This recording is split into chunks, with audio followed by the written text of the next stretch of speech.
Living here means that no one is spared from this suffering, and no one is an exceptional case of not being bombed and not being targeted or not being affected by these circumstances created by the Israeli blockade.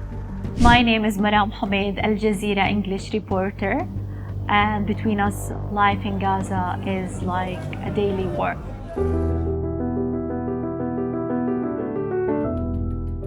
Being a journalist means an internal struggle between your ability to work and at the same time you're suffering as someone who's living these circumstances. It's not about only bombing, bombardments, shelling, missiles, rockets. It's the daily struggle of people, of how to secure a dignified life and how to overcome the circumstances created by the endless problems of the blockade. The blockade has a strong and direct impact on the life in the Gaza Strip, including the fishing zone, the restrictions on travel movement. People here are fighting to receive the proper treatment, to travel, to secure jobs, and to build families.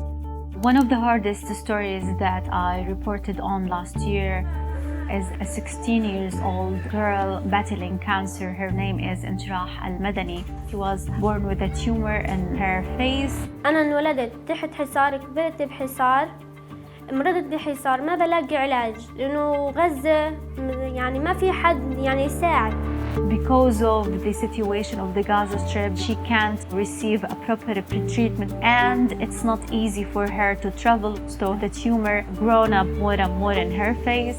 It's just inhuman to see this girl suffering. I met with people who died waiting for these permits to be issued from the Israeli side. So visiting this girl made me feel helpless and very frustrated about the situation, and I feel that I'm drowning in helplessness.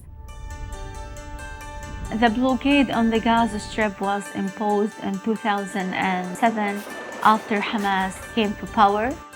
We have people who are born in 2007 and they are born, raised, and they are still living the impact and the consequences of the blockade.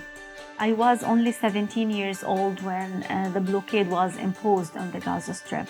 I finished my university, I graduated, I got married, and then I have a child, and the situation is still the same. It's really strange for me. It's really like unbelievable to have these generations that didn't witness anything in their lives, only the blockade, the power cut problems, and also the military escalations. If we revise the history of the latest year in Gaza, we could find that every 30 days we have an escalation that lasts for around 2 days of bombings and exchanging fire between the Palestinian factions and Israel. The abnormal became the normal. That people, when they hear the news of there is an escalation or a wave of violence in the West Bank, in Jerusalem, there is settlers attacks, they could expect an escalation in the Gaza Strip. During Ramadan, there was a targeting near Adora Hospital, a specialized hospital for children. We met the mothers and the hospital staff, and they described the terrifying moments that they experienced. They were sharing the feeling that no place in the Gaza Strip is safe. No place is safe for children, for the families, even it's a hospital. So for this year, the UN is commemorating the Nakba Day with Palestinians. This day marks the plight of Palestinian people who were kicked out from their original land by Israeli forces. For me, I can say that this is a positive sign.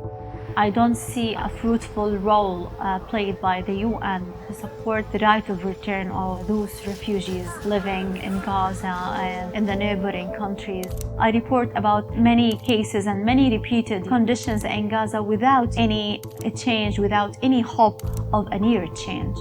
I'm trying to make the voice of those voiceless people to be heard, but nothing is changing.